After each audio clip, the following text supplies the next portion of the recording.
Para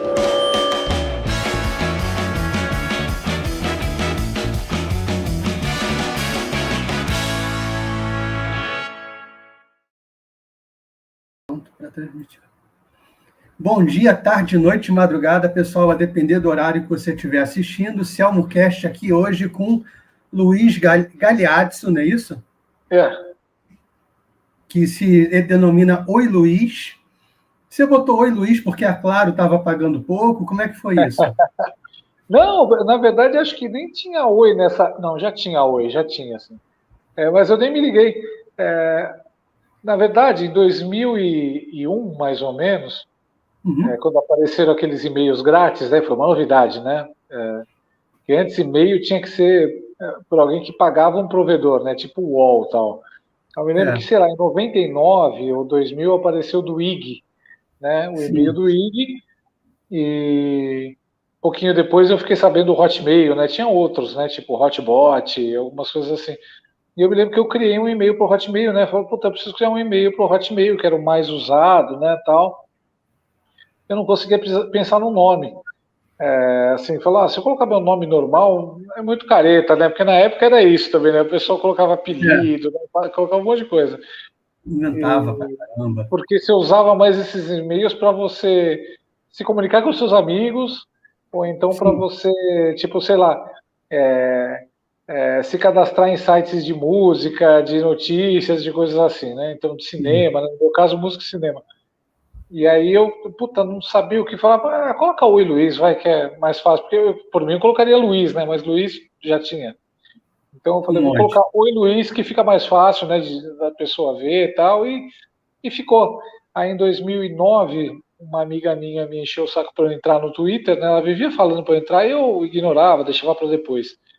Mas um dia ela me pegou no Messenger e falou, não, agora você vai entrar, vai, passo a passo, eu vou te acompanhar aqui, né? Ela me fez me cadastrar no Twitter. Ela falou, bom, bota um nome aí, né? Eu falei, mas meu nome mesmo? Ela falou, não, é melhor você colocar um nome assim divertido, né? Tinha vários personagens já no Twitter na época.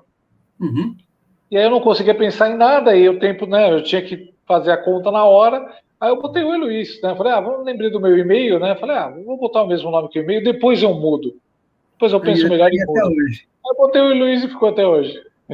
E ela te convenceu tremendo a tela do Messenger, né? Não, ela exatamente para chamar atenção, né? Tinha toda aquela coisa chata, né? Pô, eu tinha falado, não, um dia, qualquer dia eu faço, mas não estava afim, né? Eu já tinha o Orkut e o Facebook, né? Eu falei, puta, mais um para encher o saco. Mas ela falou, não, você vai gostar pra caramba, entra, tal, não sei o quê. Aí ela me pegou na hora e falou, pô, tá bom, vai, eu faço. Fazer o quê, né? O Orkut faz falta, né? Diz que vai voltar, né? Mas eu vamos ver como é que vai ser. Eu não fiquei muito feliz, não. Apareceu um texto do criador do Orkut falando que vai criar também um ambiente com diversidade, sem discurso de ódio, sem não sei, todos aqueles papos, cara. Puta, já era, né? Sem fake news, sem discurso de ódio, com diversidade. Quando vem com esse papo, você já sabe, né? Quem me chamou a atenção para isso foi a Ludmila Grillo. Ela fez um post me chamando a atenção exatamente para isso. Eu falei, lembrando para isso, então, tá vendo? E ela sabe das coisas, viu? Ela tá ligada. Ela é uma pessoa, ela é esperta pra caramba, né? Juiz e tal, muito acima de mim. Cara, você é publicitário, não é? De formação?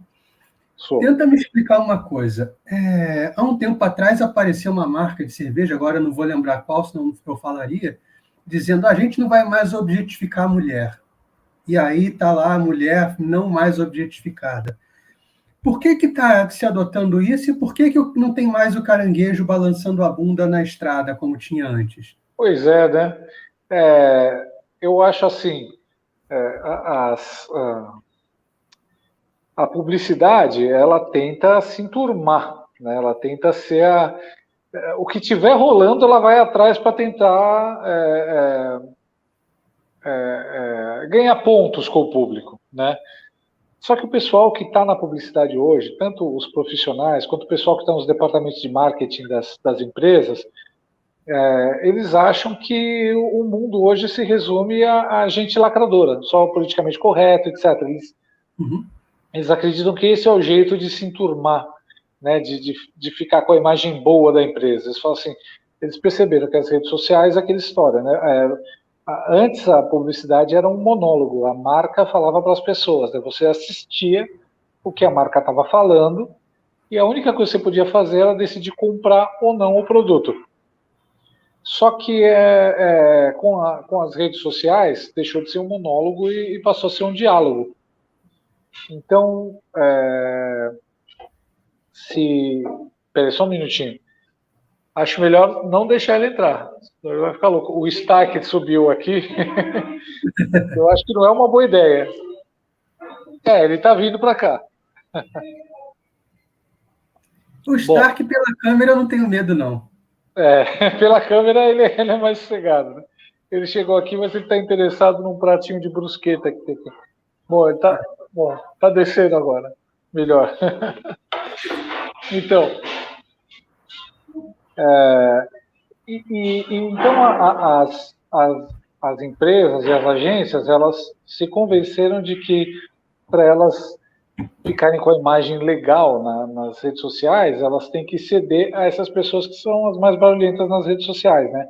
As que ficam criticando tudo, reclamando de tudo, politicamente correto. Eles tentam ganhar pontos com essas pessoas. Certo. Mas a gente vê que na prática não é assim. Na prática, eu mesmo, eu me lembro, eu já atendi o Itaú, já fiz propaganda para o Itaú, para Nextel, para Vivo, para Volkswagen, etc, etc. E uma coisa que eu me lembro, por exemplo, principalmente para operadoras e para bancos, não adianta, cara, você pode fazer a propaganda mais linda do mundo, uma poesia, sabe, linda, bem fotografada, bem escrita e tal. Você posta lá no Facebook, ou no YouTube, ou no Twitter, etc. O primeiro comentário que vai ter vai ser um negócio tipo assim: eu tô tentando cancelar meu cartão e vocês não cancelam, seus bandidos, vocês estão roubando meu dinheiro, sabe? Então, da Vivo, eu vou cancelar a Vivo, seus desgraçados, vocês cobraram a mais ontem, não sei o quê. Eles tipo, usam as redes sociais como o saque. Entendi. Né? Aí é foda. Terrível. E o feedback que tu pega é completamente outro. Não, é outra história. Mas assim, eles querem desesperadamente parecerem Querem a parecer que empresa tem bonita, a empresa que tem diversidade. Respeita valores. Eles querem parecer alguém que respeita determinados valores. Exatamente. Para algumas até dá certo, acaba funcionando, mas para várias não tem nada a ver. Eles tentam forçar a barra, né? E lacrador não compra, né? Não, o lacrador ele reclama só. Ele reclama de produtos que ele nunca vai consumir. Ele reclama da comunicação de empresas que ele odeia já, né? É que ele quer apitar o que as pessoas falam. Esse é que é o problema. Ele se ofende com tudo. E isso acabou com a criatividade na publicidade. Você pode ver. Não tem mais criatividade. Por isso não tem todo mundo morre de medo. Não, todo mundo morre de medo de fazer piada. Uma piada com um caranguejo rebolando para eles. Eles vão fazer 1.500 pesquisas para perceber se vai ser ofensivo ou não. Entendeu? E tudo vai aparecer alguém se sentindo ofendido. Tudo. Sempre alguém vai ofender. Sempre. No caso da não objetificação das mulheres, isso é escola. A escola que começou com esse papo, né? Vamos agora ser o mais politicamente correto possível. Ela tem uma... eu não sei se você se lembra, mas sei lá, faz uns 5, 6 anos ela começou com uma campanha assim, tipo... por exemplo, se passa no carnaval, se o cara mexe com a menina, ele é um babaca, todo mundo né, vaiando, etc. Então eles tentaram emplacar isso daí, né? Mas ficou muito chato, todo mundo viu que ficou chato demais. Eu acho que isso vai passar também. A publicidade ela sempre vai atrás da moda, né? Então tem uma época que a modinha é fazer, sei lá, é fazer propaganda com animais. Tem outra época que a modinha é fazer propaganda com bebês, etc., né? Assim como teve uma época que a moda era fazer propaganda com mulher pelada, né? Teve em 86, com a Nova República, né? E o que eles diziam ser o fim da censura, tinha até propaganda de iogurte com mulher pelada, com no frontal. Eu lembro, assim, à tarde passando. Então, tudo é cíclico e tudo é moda. Uma hora eles vão ver que eles estão muito chatos com esse papo. O problema é que a publicidade já não é mais o que era, né? Ela não tem mais a capacidade de influenciar, de ser falada daquele jeito, ficou meio banalizada. Hoje você tem 500 comerciais disputando a sua atenção, não só na TV, mas na internet, via WhatsApp. Então ficou meio banalizada, ela não tem mais aquele poder que ela tinha antes, né? De, nossa, você viu o comercial do Fiat que estreou ontem, meu Deus, eu me lembro que parava, né? Todo mundo falava, nossa, você viu aquele comercial tal. Hoje não tem mais isso, né? Não é assim como a TV, né? Sim. Antes, nossa, apareceu fulano no programa de Cicrano falando tal coisa. Hoje em dia está muito diluído, né? Não está todo mundo assistindo o mesmo programa, né? Sim, verdade. Tá todo mundo na internet, tá todo mundo vendo outras coisas, tal, e é isso. Tá tudo diluído. Então a publicidade perdeu a força também que ela tinha. Então, graças a Deus, porque ela tá completamente lacradora, né? Uma curiosidade que eu sempre tive: a celebridade faz você comprar o produto? Uhum. Muito. Tanto é que agora, com a internet, com as redes sociais, com o Instagram, as marcas estão usando direto, estão falando direto com as celebridades. Em vez de passar pela agência de propaganda, né, e criar um comercial com a Cláudia Raia, como se fazia antigamente, não. Agora eles falam assim, porra, qual que é o meu produto? Sei lá, alimentos saudáveis. Então eu vou atrás de uma influência digital que fala de nutrição ou que fala de esportes, aquela mina sarada, né, que tira fotos nas ilhas gregas, no Caribe, com o abdômen todo definido, que você vê, você vai olhar lá, ela tem tipo 3 milhões de seguidores, um monte de menina, né, o público-alvo dessa marca. Então ela já vai direto e fala direto com o influenciador. Acabou. Para que criar, gastar dinheiro pagando influenciador, mas pagando também toda uma equipe de uma agência de propaganda, fazendo roteiro, aprovando o roteiro, fazendo filme, etc, etc. Quando você pode dar uma grana muito menor só para o influenciador vai lá, faz, gente, comi aqui o whey da Integral Médica, vocês não sabem como me bem, estou treinando melhor, não sei o que, sabe? É assim. Mas aí faz um pouco sentido. Eu falo assim, você pega o comercial da TIM com o Blumen Group, que não tem tanto a ver quanto esse exemplo que você está falando. Você acha que alguém vai comprar mais telefones porque tem os caras lá tocando? Não, nesse caso, usando o Blumen Group e tal, é uma coisa mais para diferenciar a imagem, para dar uma cara para a marca. Eles não estão pensando tanto em vender. Eles estão pensando em diferenciar a TIM do resto. Então, por exemplo, eles olham, o que a Claro está usando? A Claro é a cor vermelha e está usando umas propagandas engraçadinhas. O que a Vivo está fazendo? A Vivo é a cor roxa e está fazendo propagandas com músicas famosas. Entendi. O que a gente pode fazer para se diferenciar? Aí provavelmente o publicitário pensou, a cor da TIM é azul. O que a gente tem de azul que pode remeter a eles, que é famoso, assim, só para, né? Eles pensaram provavelmente no Blumen Group, assim como pensaram em várias outras opções e a marca aprovou o Blumen Group. Mas provavelmente o cara, quando foi vender a ideia do Blumen Group, falou: o Blumen Group é super bem visto como um coletivo artístico, ele passa modernidade, ele passa criatividade, ele passa blá blá blá blá blá blá, sabe? São todos os valores que a gente quer passar. Então tem toda essa coisa assim como a marca quer se vender, né? Qual a imagem que a marca quer passar para o público. Então, de repente, se eu quero, por exemplo, me vender como uma marca, eu tenho uma marca de, sei lá, sapatos, e eu quero me vender como um sapato sofisticado para o homem que é elegante, que é poderoso, que é forte, que é másculo, que todas as mulheres gostam. Eu vou tentar fechar um contrato com o James Bond, com o próximo filme do 007. Entendi. Entendeu? E aí, antes de sair o filme, já tem um ator com um sapato no calçado da fama de Hollywood. Já Entendi. tem um anúncio do ator segurando o sapato, blá, blá, blá, blá, blá, blá. Quer dizer, talvez não venda tanto sapato, mas já posiciona a marca, né? Como, olha, a marca sofisticada dos atores, dos não sei o quê. Quem não posicionou muito bem esses dias foi a Volkswagen, né?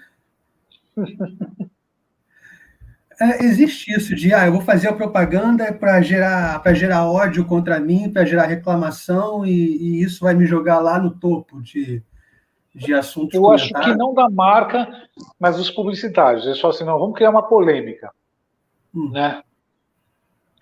Vamos criar uma polêmica aí. Vamos deixar todo mundo falando da marca.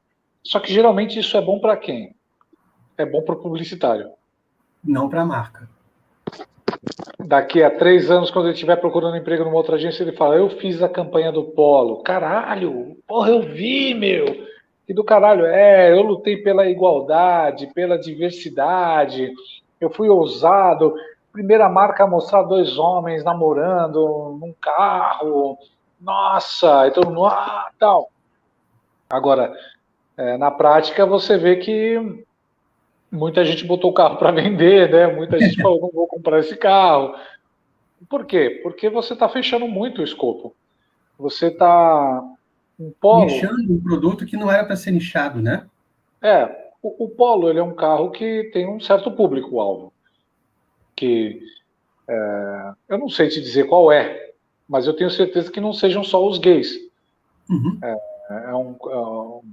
Sei lá, é um sedã, muito provavelmente deve agradar famílias pequenas, né? Pelo tamanho do carro e tal. E quando você coloca um casal homossexual, você tá mandando uma mensagem que, assim, você está restringindo essa marca, esse produto, para um público que é um nicho, né? Então, as pessoas estão falando de preconceito, etc., mas não é. São as pessoas que não querem ser identificadas como aquilo que elas não são. Sim. Principalmente se você usar o card da sexualidade, que é uma coisa tão íntima. Exato. Se você usa o card da sexualidade para vender um negócio, que é uma coisa íntima, as pessoas já vão ficar meio assim, né? Se for ainda da homossexualidade, que é um grupo menor, vai ficar mais, vai ter menos gente que vai se identificar. Seria a mesma coisa se você falasse Polo é o carro do Palmeiras. Entendeu? Muita gente que é corintiana não ia querer comprar. Muita gente que é São Paulina vai vender. Entendeu? Uhum. Eu acho que tem mais a ver com pessoas que não querem ser identificadas como aquilo que elas não são. E elas fariam isso se fosse o Polo do Corinthians, elas fariam isso se fosse o Polo dos fãs da Marvel e não da DC, né? Aí os caras da DC vão evitar. Eles fariam isso se fosse qualquer outro grupo, assim, que a Volkswagen quisesse agradar no coisa. No final, dá o que falar, mas para pensar. Toda campanha que tenta chocar e ser criativa dos últimos 10 anos, o que ela faz é isso. Ela vai para a homossexualidade, ou ela vai para o Dia das Mães, coloca uma mulher trans. Dia dos Pais, coloca 2 homens que são casados, ou então coloca a mãe que é solteira, que é mãe e pai para criança, né? Eles tentam ser tão criativos, etc., mas estão caindo no lugar comum. Eles sempre caem na sexualidade e no gênero. Pode reparar. E uma última coisa sobre publicidade. Você lembra muito melhor do que eu de uma por ser da área, daquela propaganda, acho que é do Pinho Bril, do Pinho Sol, que ele coloca o Pinho Bril de um lado e o concorrente do outro. E aí na propaganda seguinte ele tapa o concorrente, você ficou reclamando a semana toda, não vai aparecer na TV. Eu me lembro disso. Da Bombril, isso. Era com aquele carinha da Bombril, com o Carlos Moreno, né? Com o de óculos. Isso, exatamente. Isso, e tem várias propagandas assim que a gente vê no YouTube de fora do Brasil, brincando, né, que uma marca aparece na propaganda da outra.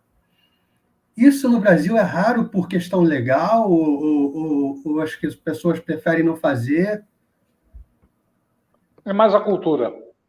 Lá nos Estados Unidos eles têm muito a cultura da comparação, né, da propaganda comparativa. Coca-Cola e Pepsi, então, é um absurdo. Eles colocam muita propaganda da Coca-Cola, coloca a Pepsi principalmente coloca muito a Coca-Cola, porque a Coca-Cola por muito tempo foi a líder, né? E aí o que está em segundo lugar tem que bater na líder, né? Eles vêm assim. Sim. Mas é uma cultura. No Brasil não se tem muito essa cultura, principalmente porque o latino ele é muito da paz, ele não gosta da briga, ele não gosta da concorrência e tal. E o latino ele tem muita tendência também de torcer para o perdedor, de torcer para o cachorro fraco, sabe assim? Sim. Então, se você entra no seu comercial batendo no outro, muitas vezes assim o latino ele vai sentir dó do outro, vai falar, pô, você está provocando o outro, você está sacaneando o outro, isso não é certo. É cultura. Na cultura americana já não.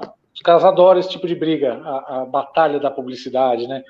Eles gostam muito disso. Eles adoram, eles se divertem. Quer dizer, se divertiam. Hoje já não, né, não tem mais essa força também, né?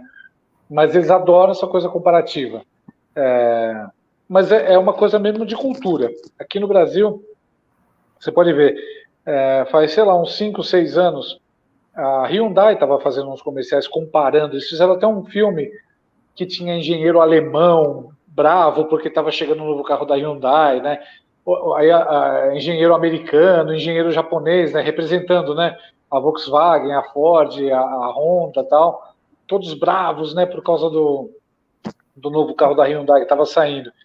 E eu me lembro que muita gente achou meio deselegante aqui no Brasil, né? Falou, pô, não, pegou muito pesado. Entendi. Eu não sei até se não teve um processinho assim, se não teve não um processo, mas uma reclamação no CONAR, sabe? Eu acho que teve.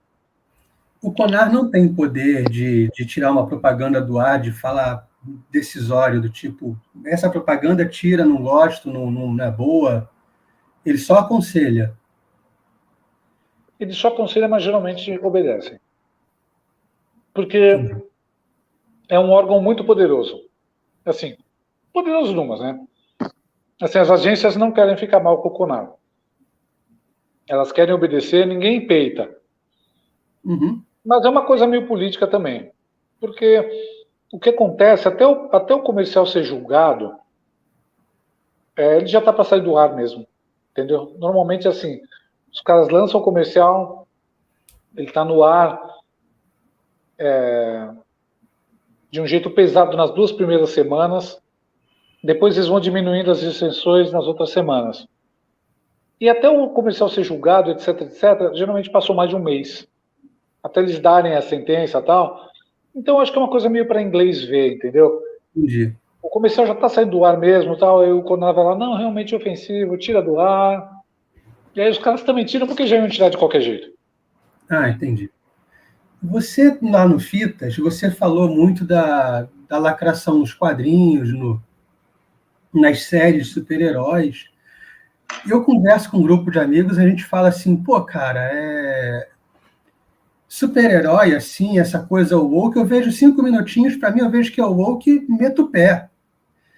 Eu queria saber de você, assim, você viu, por exemplo, esse Falcão e Soldado Invernal, você está vendo tudo, mesmo sendo woke, por que você, entre aspas, se tortura assim? Não é. É que no começo eu tenho um pouco de esperança, né? Eu sou aquele cara, sabe aquela coisa assim, o fato de você repetir as mesmas coisas esperando resultados diferentes é insanidade? Sei. Então é meio que uma insanidade, sabe? Eu falo, não, talvez dessa vez seja melhor. Mas muitas vezes também eu assisto com um olhar meio que clínico, sabe? Assim, eu falo, não, vamos ver qual é a mensagem que esses caras estão tentando passar. Então, mas tem algumas coisas que, com tudo isso, ainda podem dar um entretenimento bom. E outras coisas que não, que são pura propaganda mesmo. Então, por exemplo, Capitã Marvel. Eu assisti porque a Marvel lançou exatamente entre os dois filmes de maior hype da Marvel, né? Os dois, o Avengers Guerra Infinita e o Avengers Endgame, né? Uhum. Então você fala, pô, eu quero ver, né? O que está acontecendo dessa treta, né? Como é que, por que ela foi chamada, tal, não sei o quê. E o filme é horrível. A Sim. personagem é horrível, a atriz é detestável, né? E eu não vou ser louco de assistir o próximo, a continuação. Nunca na minha vida, né? De jeito nenhum.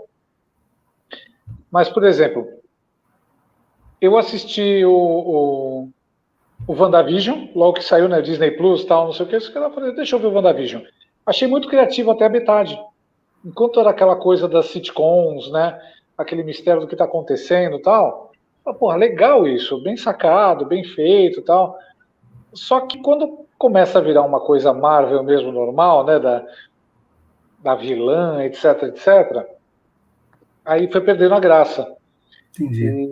E ainda depois apareceu aquela outra, a filha da amiga da Capitã Marvel, que também vira uma heroína, ela entra lá. Aí começou a lacração.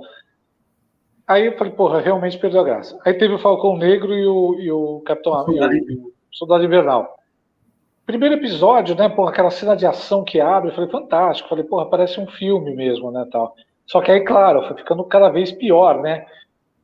Os caras querendo passar pano por uma menina terrorista, que matava pessoas, inclusive, né? E no final, o Falcão dizendo aquela história. Eles primeiro tentaram meter o racismo, né? Depois ele tentando dar lição de moral na frente das câmeras para o senador, né? Você tem que fazer melhor. Uma coisa tão ruim, tão mal escrita, né? Uhum. Aí eu tentei o Loki, né? Estreou o Loki, eu falei, deixa eu ver. Cansei. Assim, eu assisti acho que 2 episódios, cansei. Aí você começa a ver um padrão, né? Que é substituir todos aqueles heróis que você gostava, aqueles personagens que você está investido emocionalmente há 10 anos, Uhum. tentar te convencer que eles são todos uns bostas e que você tem que gostar dos novos que vão ser minorias ocupando os lugares desses personagens. E geralmente minorias assim que apareceram do nada e já são fantásticos, maravilhosos, melhores do que os originais, sem ter mexido um dedo, né? Sem ter Exato. merecido isso. Eles não treinaram, eles não foram para a Segunda Guerra, não tomaram soro, não vieram cobaia de soro, não passaram pelo que os outros passaram. Né? Eles só aparecem e aí o roteirista diz, olha, eles são maravilhosos, essa mulher aqui, ela é muito melhor do que o Loki original, ela é muito foda. Ó, essa arqueira aqui de 15 anos, nossa, ela é uma adolescente, mas ela é muito melhor que o Gavião Arqueiro.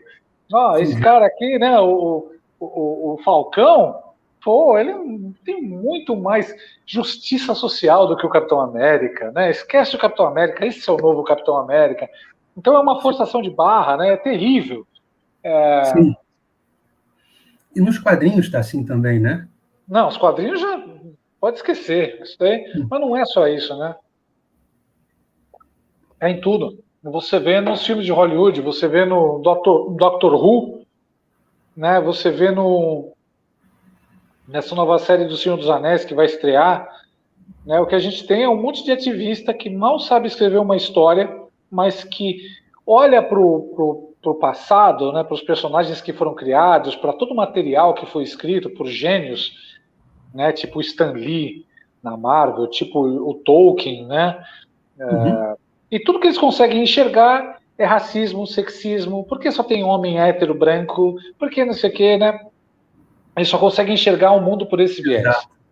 E aí eles acham, não, eu sei mais do que esses caras, eu sou melhor do que esses caras, porque eu penso em diversidade. Então eu vou consertar o que estava errado na obra desse cara. Entendeu? Sim. Eles não têm humildade. Eles falam, não, dá para ficar melhor se eu colocar aqui um elfo trans, se eu colocar aqui um orc que é bissexual, se eu transformar o filho do Superman num bissexual e usar a capinha do arco-íris, se eu fizer isso, É. vai ficar melhor. Eu sei mais. o que é melhor como storytelling do que o cara que criou o Superman, do que o cara que criou o Batman, né? Isso é um absurdo a pessoa ter isso na cabeça. E o que eles fazem, para mim, é vandalismo. É vandalismo, é pintar o bigode na Mona Lisa. E tudo por narcisismo, né? Porque essas pessoas são materialistas. Elas não conseguem enxergar além da cor da pele e da sexualidade. Então, eu não consigo me identificar com um personagem no cinema se esse personagem não for exatamente igual a mim. Se esse personagem não tiver os mesmos hábitos sexuais que eu, não tiver a mesma cor, a mesma altura, a mesma etnia que eu não consigo me identificar. Né? Porque eles são muito materialistas. Poxa, você se identifica com o caráter do personagem, né? Com as dores, com as alegrias, com o que motiva eles, né? Normalmente é isso, não com a cor da pele. Caramba, quando criança, eu podia assistir uma série estrelada por mulheres, por menina, e eu torcia, falava, não, porra, legal, tal, não sei o quê. Eu não precisava ter alguém igual a mim na tela para me identificar. Eu assisti o Ultraman, eu adorava, o meu personagem preferido, Ultraman, Ultra Seven, era um japonês lá na tela, não tinha nada a ver comigo, mas eu me identificava, eu achava o cara o máximo. Exato. E eu te falo uma parada, eu sou transplantado de fígado quando era criança e depois adulto de rim. Cara, se você falar que o herói que tá na tela é transplantado igual a mim, eu vou falar, caralho, ele é um merda então, é um fudido igual a mim? Não quero ver essa porra, vai tomar... o super-homem agora é um cadeirante, mas vai tomar no cu. Exatamente, porque o herói antes era o aspiracional. Era tudo que você queria ser. Então, assim, poxa, eu queria ser invulnerável, eu queria poder voar, eu queria ter nobreza de caráter do Superman, eu queria ter a tenacidade do Batman, né? Aquela força de vontade de treinar, de ser o melhor em tudo, tal, não sei o que, do Batman. Eu queria ter esses traços de personalidade. Eu aspiro a ser algo maior do que eu. E é assim que a gente vai evoluindo, né? A gente se inspira em personagens que a gente admira e tenta ser melhor. Isso desde a antiguidade, quando os gregos falavam em Hércules, falavam em Apolo, né? Desde sempre. Só que agora a gente está lidando com a geração mais narcisista e mais dodói da cabeça do mundo e também mais incapaz de criar coisas novas. Porque se eles fossem bons em criar coisas novas, eles não precisariam transformar o Superman em bissexual, o Batman em negro, o Thor em mulher, etc. Eles criariam personagens novos que fossem dessas minorias. Né? Só que eles não são bons, eles sabem, eles não são bons. A esquerda e os lacradores não são bons em construir nada, eles são bons em destruir. É diferente. Então eles tentam roubar, eles ocupam espaços, né? Eles roubam um personagem que já existe e enfiam a ideologia deles lá. Essa é a estratégia, porque todas as vezes que eles tentaram criar um personagem original, foi um fracasso. Ninguém se interessou. E não tem aquela coisa de Marvel, cria um personagem gay que a gente banca, a gente vai comprar a revista do cara, vai ver o filme, a gente banca essa porra. Isso não existe, né, cara? Eles não assistem, não compram, não fazem nada. Eles só reclamam. E você concorda com a ideia de que eles fazem isso, quem está fazendo isso, criando personagens, deformando personagens assim, está cagando para a venda, ele só está pensando em manter isso para um futuro e foda-se a venda? Eles querem destruir. É a ideologia em primeiro lugar. Na verdade, a maior parte dessas pessoas, elas odeiam esses personagens. Elas odeiam quadrinhos, tal. Os intelectuais marxistas, pessoal de esquerda, sempre odiou a cultura pop. Eles sempre acharam que estava abaixo deles. Só que eles perceberam nos últimos 20 anos que esses personagens têm muita influência. Eles fizeram muito sucesso no cinema. Sim. Então eles falaram, vamos ocupar esse espaço. Se a nossa mensagem colar, melhor. Se não colar, beleza também. A gente destruiu esses agentes do capitalismo. Né? Hoje em dia, quando se pensa em super-heróis, nessa cultura nerd, etc., eu acho que já muito se pensa em bissexual, em homossexual, etc., em lacração, né? você está afastando os fãs desses personagens, né, que se atraíram por esses personagens por motivos muito diferentes do que a sexualidade deles. Sim. Você está afastando. E você pode ver, esses caras que criam, geralmente, eles são motivados por narcisismo, por ideologia e por despeito também. Você pode ver 90% desses caras no Twitter, eles falam assim, eu mexi agora com o Superman de um jeito que vai fazer esses machistas fugirem, esses fãs machistas, sexistas, vão chorar muito. Eles fazem já pensando nisso, né? Porque eles sabem que eles são fracassados. Eles vão lançar a obra deles, não vai vender, e aí eles vão botar a culpa nos fãs, nos leitores, no público que é machista, que é sexista, que é racista, que é tudo mais. Né? Eles têm desprezo pelo público, eles sabem que os lacradores iguais a eles não se interessam por quadrinhos, não vão se interessar por outras coisas, não vão comprar. Então é uma missão meio que assim, vamos destruir a marca, vamos destruir o produto. Eu acho que agora está começando a haver uma reação. Não nos quadrinhos, os quadrinhos já estão condenados, assim. Certo. Mas eles já não têm mais o poder de influência que eles tinham, né? Quase ninguém hoje em dia mais jovem lê quadrinhos, né? Eles são os mais velhos, tem esse costume antigo. O jovem prefere ir para o videogame, prefere ir para a Netflix, prefere ir para outras coisas, né? Para o celular e tal. Já o adulto vai deixando de ler, porque já viu, puta, eu não sou bem-vindo aqui. Os caras estão me chamando de racista, sexista, machista. Não vou mais ler isso daí, então também não. Porra, é só centrado na sexualidade dos personagens, né? Tô fora.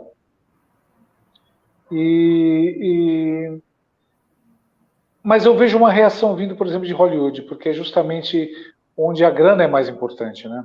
Eles podem absorver uns 3, 4 anos de fracassos na bilheteria, mas mais do que isso, esses produtores são demitidos, esses produtores perdem o cargo, né? Os donos de estúdios estão pensando em grana, né?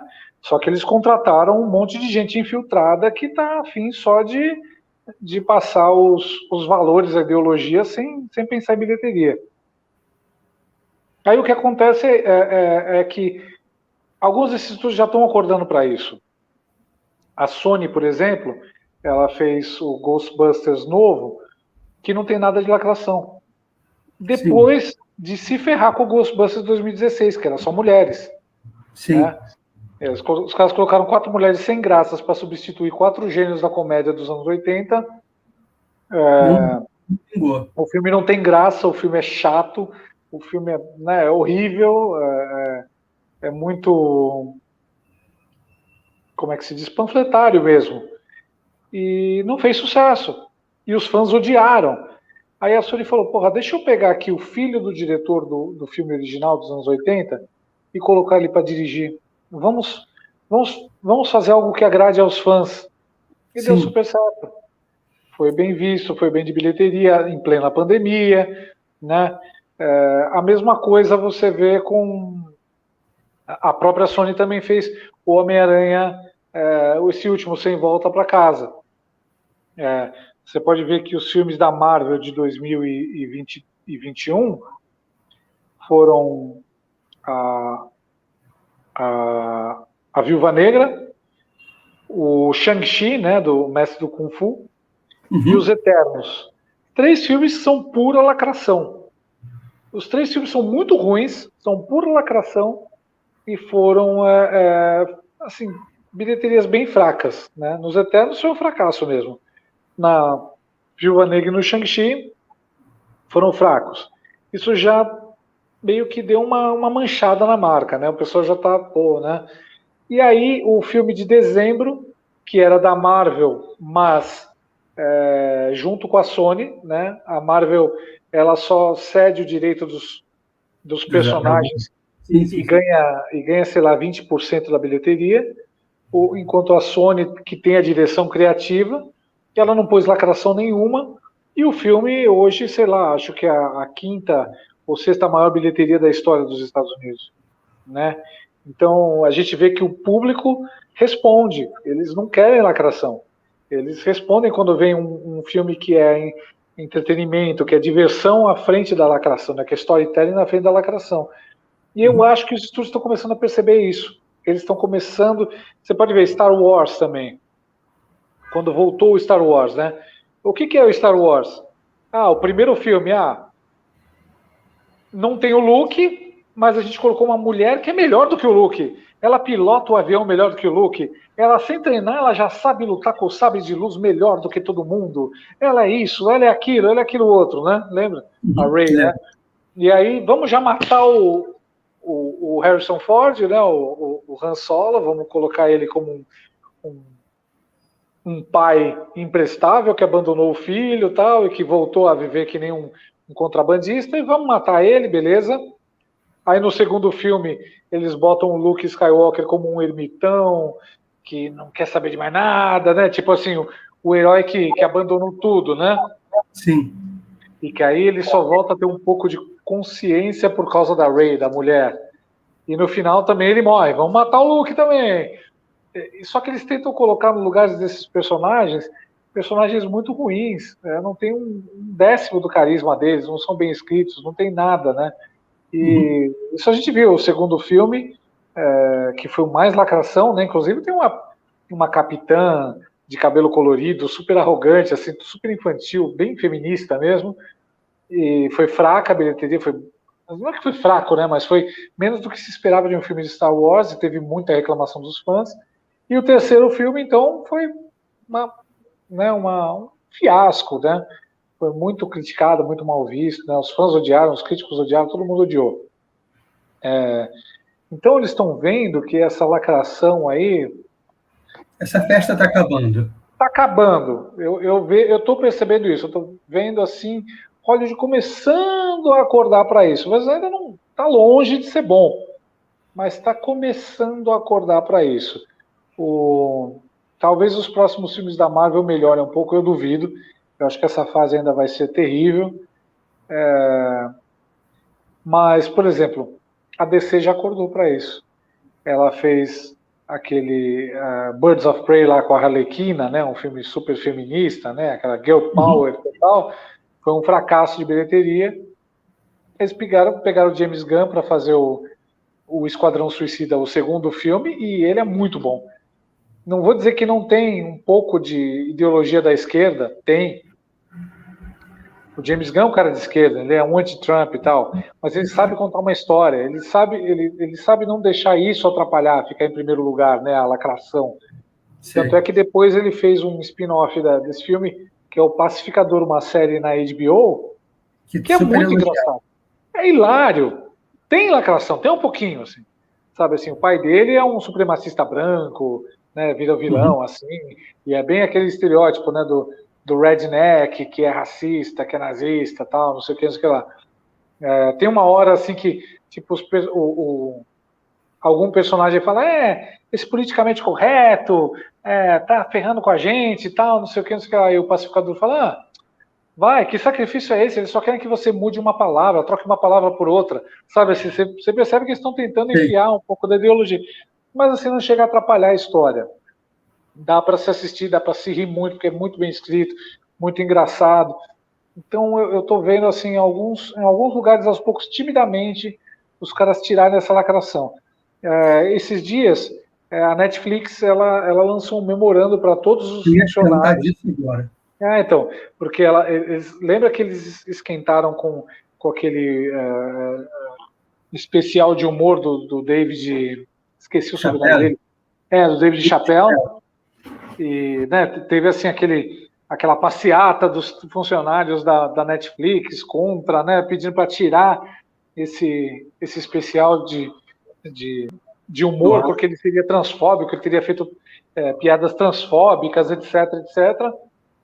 Teve um bafafá, etc, mas agora a própria Netflix ela lançou um memorando falando, olha, vocês vão ter que trabalhar com o que tiver aqui. Se vocês se sentirem ofendidos por algum material da Netflix, né, que é veiculado aqui, talvez você deva procurar outro lugar para trabalhar. Talvez aqui não seja o seu lugar para você trabalhar. Então, assim, eles se A Disney é posicionaram ali. totalmente para isso. Hã? A Disney é logo ali. Pois é, lá a Disney vai chegar, vai te abraçar. Mas então, a gente está vendo isso já, né? Assim, a Netflix perdeu muito dinheiro, né? As ações perderam muito valor, perdeu assinantes, etc. Eles demitiram um desses funcionários trans aí, que era um dos líderes desse levante contra o David Chappelle, porque esse funcionário ele também ele divulgou, né, balanços da empresa, algumas coisas, alguns números, etc., que eram para ser sigilosos, né? E aí ele teve pelo menos ele pôde ser demitido sem poder alegar que é sexismo ou transfobia ou qualquer coisa assim. É uma coisa difícil hoje. Pois é, rapaz. É o que eu falo, essa é muito bonito você contratar a minoria por ela ser minoria, né? Mas vai tentar demitir depois. O problema é o benefício que ela vai te trazer. Você contrata o cara porque ele é gay, mas ele é bom no que ele está fazendo, tem isso também. Pois é, não, eles não estão preocupados com isso a princípio, eles estão preocupados com a imagem da empresa. Só que depois de um tempo, se esse cara resolve não trabalhar, meu amigo, para você tirar ele, você tá ferrado. Você Exato. se prepara, bicho, vai ser sexismo, vai ser racismo, vai ser tudo. Entendi. Então, bom, vamos, é muito legal. A Bianca te falou mais ou menos o que é o tema aqui, né? Não sei se você Falou, já falou. assistiu o episódio. Já Bom, vi, já tinha me mostrado. legal. Espero que vocês tenham gostado, né? Sim, Apesar sim. do nome ser ruim, o apresentador ser uma bosta, mas espero que vocês tenham Imagina, gostado. cara. Pô, legal. O que eu quero saber de vocês é como é que era, já que a gente vai entrar na parte dos livros, como é que era na sua família a questão de leitura? Ah, eu assim, o que aconteceu? Eu dei muita sorte, entre aspas, né? Que eu Uhum, estudava num outro colégio, um colégio diferente das crianças da minha rua. Eu estudava num colégio mais longe e era um outro horário. Então, enquanto todos estavam brincando na rua, eu estava na escola. Quando eu chegava, eles estavam indo para a escola. Então, eu passava o dia inteiro sozinho. Meus horários eram diferentes dos deles. uhum, Então, eu ficava me divertindo com os livros que tinham lá. E meus pais tinham aquela enciclopédia que hoje está aqui em casa, né? A enciclopédia Conhecer, uhum. inteirinha, né? Então eu ficava revirando a conhecer e isso daí despertou meu interesse por vários assuntos. Por exemplo, cachorro. Tinha uma parte que tinha as várias raças de cães, né? E cada número indicando que raça era. E eu comecei a ver, falei, nossa, que legal, né? E eu me lembro que eu me interessei. Aí você virava, tinha falando sobre os leões, sobre os tigres, etc. Eu comecei a me interessar muito por animais. Ao mesmo tempo, me interessei por mitologia grega, né? Eu me lembro que aí eu comprei, assim, meu irmão me influenciou muito, meu irmão mais velho, a ler quadrinhos, né? Então ele me dava assim uns quadrinhos da Mônica, do Tio Patinhas, etc. da época. Isso eu tinha, sei Uhum, lá, 6 anos, né? 7. Então eu lia uhum, muito isso. E aí você está lendo os quadrinhos da Mônica, do Tio Patinhas, de repente aparece um manual do escoteiro mirim para você comprar nas bancas, né? O sim. manual de magia e mitologia, manual de automobilismo, tudo com a marca Disney, né? Ah, Uhum, deixa eu comprar. Aí eu comprava.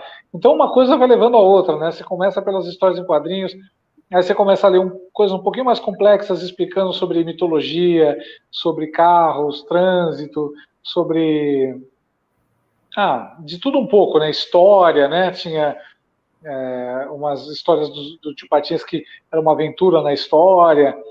E isso foi minha porta de entrada, né? Eu diria. Enciclopédia Conhecer e os quadrinhos da Mônica e do Tio Patinhas. E em seguida, eu me lembro que, sei lá, eu já era apaixonado por bichos, eu devia ter uns 10 anos mais ou menos, saiu uma coleção de fascículos chamada Os Bichos. E o primeiro fascículo tinha um leão na capa, né? E o leão era o meu bicho favorito, sempre foi. uhum. Então corri para comprar. E aí você vai ver, são 76 fascículos semanais, né? Então, assim, tipo, eu passei uns 2, 3 anos, sei lá, colecionando isso e depois montando para virar livro, né? E meu pai, a gente levava, já são 24 fascículos, já dá para fazer um livro. Aí levava, né? Comprava a capa e aí levava para encadernar e voltava com um livro. E aí tinha outros, né? Então, a minha leitura no início foi muito isso. Quadrinhos, claro, né? Eu ganhei também muitos livros do Monteiro Lobato, quando eu era criança, Sítio do Pica-Pau Amarelo, né? Reinações de Narizinho, coisas assim. Uhum. Aqueles livros que a escola recomendava, né? Tipo Coleção Jovens do Mundo Todo, livrinhos de aventura. De E vagabundo. Mas aí com, sei lá, uns 11 anos, mais ou menos, 10 anos, eu ganhei Tom Sawyer do meu irmão mais velho e me Uhum. apaixonei, né, pelo Mark Twain, né? Era Tom Sawyer, depois As Aventuras do Huckleberry Finn e o Mark Twain, que é esse momento, essa hora deve estar tão cancelado hoje pelo politicamente correto quanto o Monteiro Lobato, né? Porque ele Sim. tinha um linguajar que hoje é considerado ofensivo, né? Ele tratava, assim, é como os personagens da época tratavam os negros, né? Não que tratavam mal, os negros eram inclusive amigos dos heróis nos livros, né? Mas é só o termo, né? Que deveria usar alguns termos ofensivos. Tem um índio, né? Que eles chamavam de Indian Joe, um personagem que eu acho que hoje eles veem esse Indian, né? INJUN como um termo ofensivo, mas era como as pessoas falavam na época. A mesma coisa o Monteiro Lobato, né? O pessoal taxa o cara quase igual a Hitler hoje em dia, né? Mas não, ele estava refletindo a sociedade, os termos usados na época, que não eram considerados ofensivos. Tá Então, certo. eu gostava muito do Mark Twain, assim, me apaixonei pelos personagens do Mark Twain, Uhum. gostava do Monteiro Lobato e tal, e quadrinhos, né? E daí com 11 anos já estava na Marvel e DC, né? Já tinha desembocado, já tinha abandonado o Tio Patinhas para ler Marvel e DC. E aí deslanchei, né? Mas o Mark Twain foi o autor que fez você gostar de ler? Foi ele e o Monteiro Lobato, eu diria. São os dois autores assim que foram as primeiras coisas que eu li mesmo assim, né? E me apaixonei. Principalmente Mark Twain. Mark Twain é um degrau acima, né? Até hoje, se eu pegar para ler, eu vou achar fantástico, né? Tá. E como é que você ganha? Você deve ter. Não, você tem mais ou menos a minha. Não, eu tenho com quase 40. Você deve ter Você? um. Não, você não deve Eu estar sou, muito mais acima de. sou mais de 10 anos mais velho que você. Você não está com. Tá, você está com os 80. Por aí. Zoeira. Mas você é de um tempo que já tinha televisão, provavelmente já tinha videogame, até Não. mesmo rádio. Não? Videogame não? Videogame da minha época de criança era o Não. telejogo, que era ridículo. Ah, lembro. Não, Quando, então quando isso aí apareceu, desestimula. quando apareceu o Odyssey, que foi o primeiro videogame assim mais falado, eu tinha já uns 12 para 13 anos. Então Então, eu já estava um pouco tarde para eu me interessar assim por videogame, né? entendi. Eu me lembro que com uns 11, 12 anos, eu gostava daqueles gaminhos de bolso da Nintendo, né? Que hoje seria Ah, o Game sei, Boy, sei lá. Mas na época sei. era o gaminho de bolso. Eu era apaixonado, então eu tinha uns dois, assim, que eu ficava jogando. Mas não tinha muitas telas, não tinha muita variedade, muita variação. Chega uma hora que você cansa, né? Você para um pouco de jogar, né? Não era aquela Então, coisa que te consome, né, o dia inteiro. sim, sim, sim. Isso nunca foi concorrência para os livros, Nunca. televisão, nada. Não, não, não. Livros e quadrinhos era a coisa que eu mais gostava. Principalmente uma coisa que, assim, chegou uma época, quando eu tinha, sei lá, uns 14 anos, por aí, eu comprava 32 revistas por mês.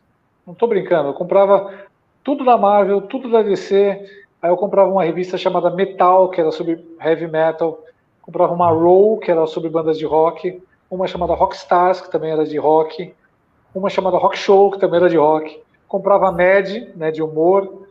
Um ano depois comecei a Asfalto. comprar Chiclete com Banana e a Caceta Popular, que era um humor mais alternativo, né? Não lembro da Chiclete. Eu me lembro que eu comprava assim uma tonelada de revistas, cara. Todo dia eu passava na banca e tinha uma revista que eu queria comprar, que eu tinha que comprar. comprava muito mesmo, né? Depois saiu a Bis, também comecei a comprar a Bis. Então, e aí meu maior prazer era chegar em casa da escola, por exemplo, aí eu me trancava no quarto, botava uma música, né? Botava um disco, geralmente de rock ou de heavy metal, podia ser, e tinha o disco mais adequado para o quadrinho que eu queria ler, né? Eu deitava e começava a ler o quadrinho. Então era uma coisa que se saboreava, sabe? Assim, você parava tudo para ler, né? E até para ouvir os discos. Hoje em dia não. Hoje em dia a música é um pano de fundo para quando você está fazendo outras coisas, né? Na minha época não. Você deve ter pego toda a Rebordosa, por exemplo, do Peguei. os Inclusive tem uma curiosidade sobre a Rebordosa. Sim. Eu trabalhei com ela numa agência de propaganda. Eu em 2004 eu comecei a trabalhar numa agência de propaganda, uma multinacional, e tinha uma redatora mal-humorada, cabelo branco, né, bebia pra caramba, tal, não sei o que lá, e bem sarcástica, assim. E aí a gente ficou sabendo que foi baseado nela que o Angeli criou a Rebordosa.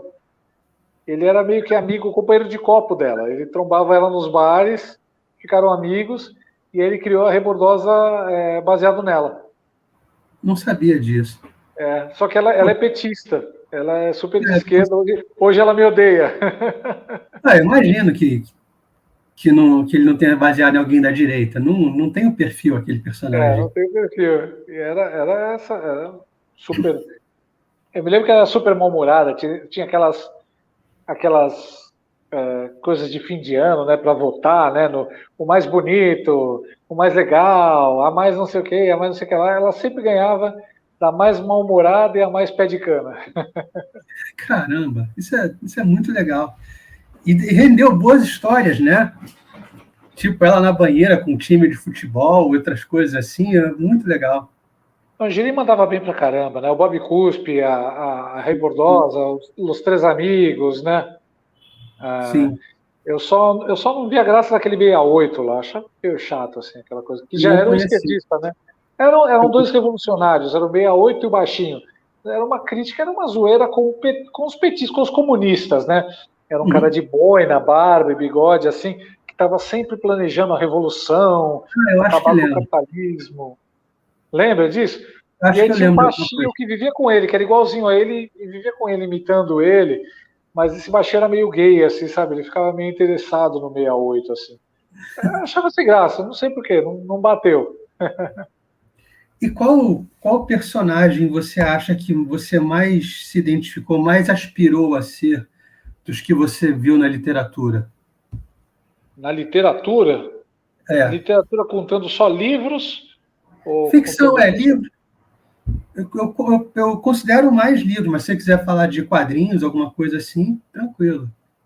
O personagem que eu mais era apaixonado, assim, que eu falava, puta, eu queria ser esse cara, era o Sombra. Pouca gente se lembra hoje, mas ele era um personagem de pulp, que eram assim, antes dos quadrinhos, né? Eram uns livros baratos, em papéis baratos, assim, que eram lançados nos Estados Unidos na época da Depressão, nos anos 30. Personagens da época pulp, que você deve conhecer, por exemplo, é o Tarzan. Sim. O Tarzan era um personagem pulp.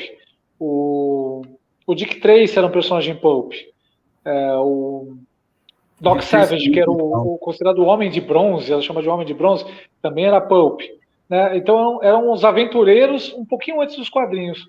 O Sombra era um cara que lembrava, assim, um pré-Batman. Era um cara que era um milionário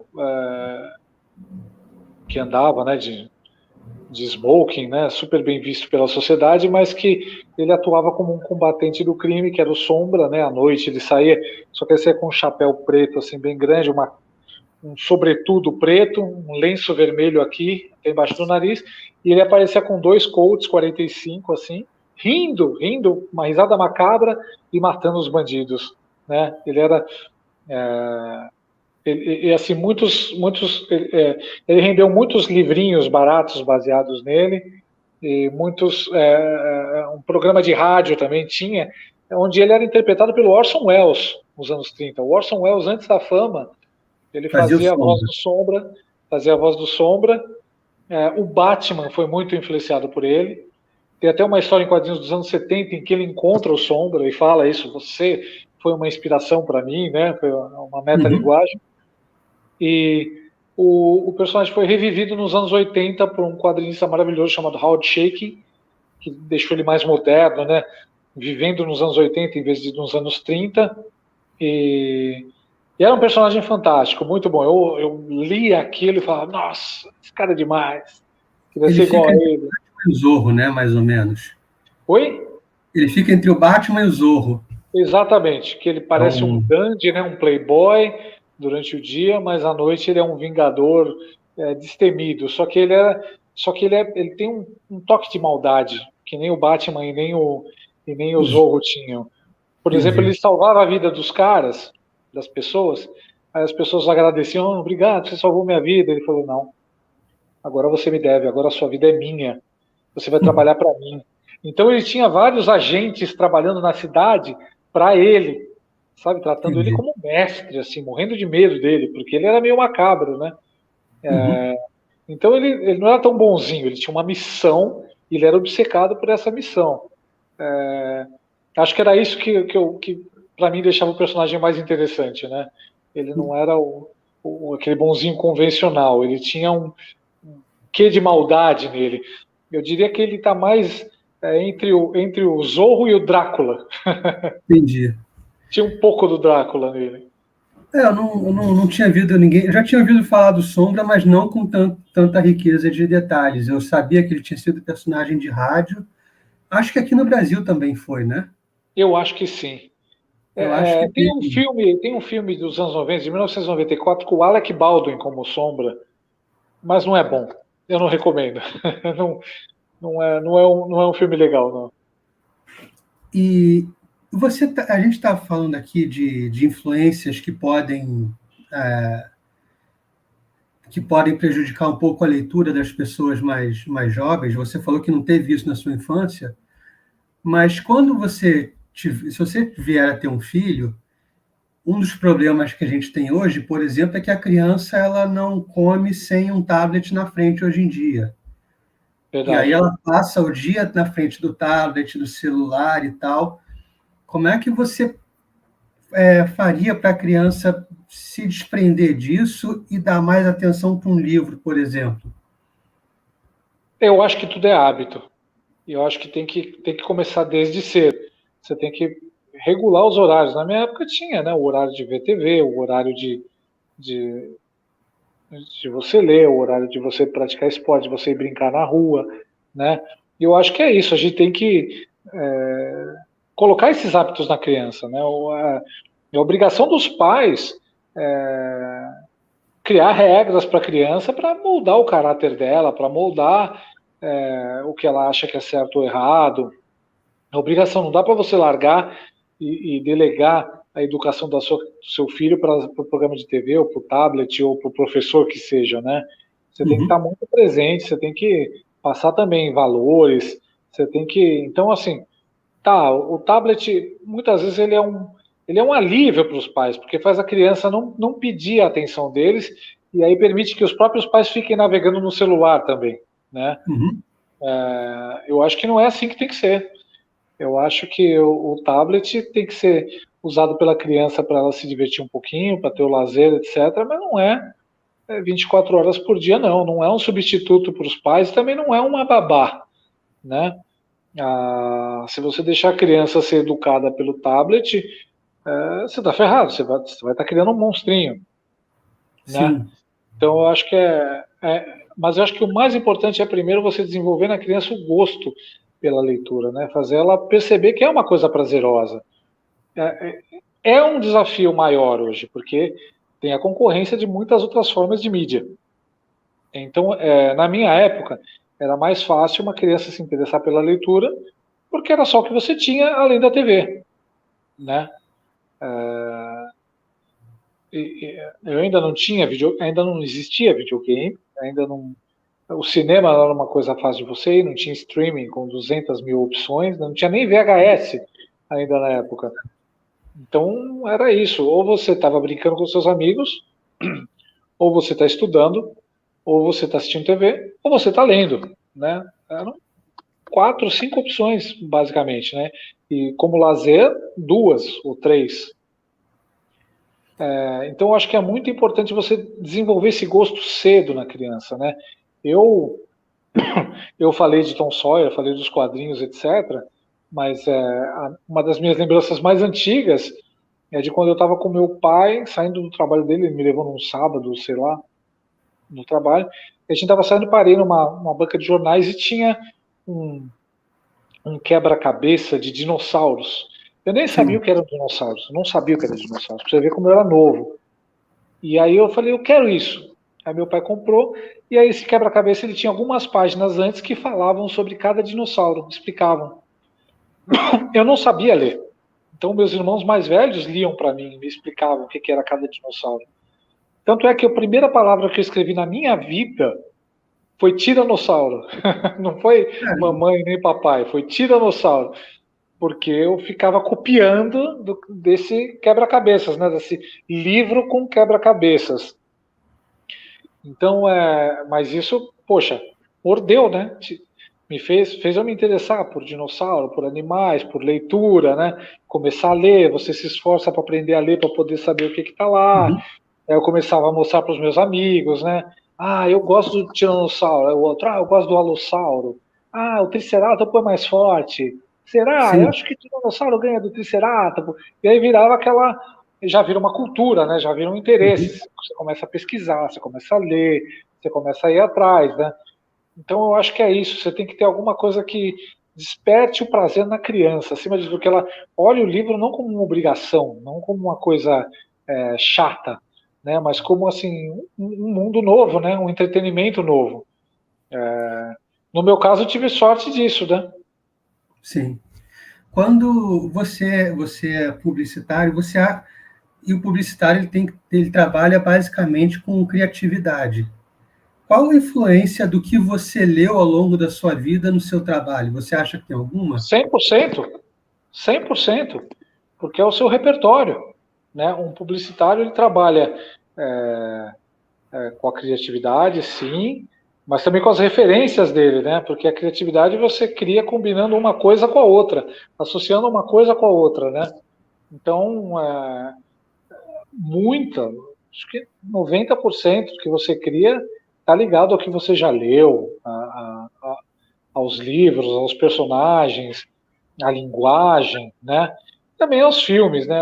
Às vezes você usa Uhum, referências sim. de cinema, de séries de TV, etc., né? Mas é absurda, assim, um publicitário, ainda mais de criação, ainda mais um redator, que era o meu caso, né? Que não lê muito, esse cara vai ser um péssimo publicitário, né? Porque escreve bem quem lê bem.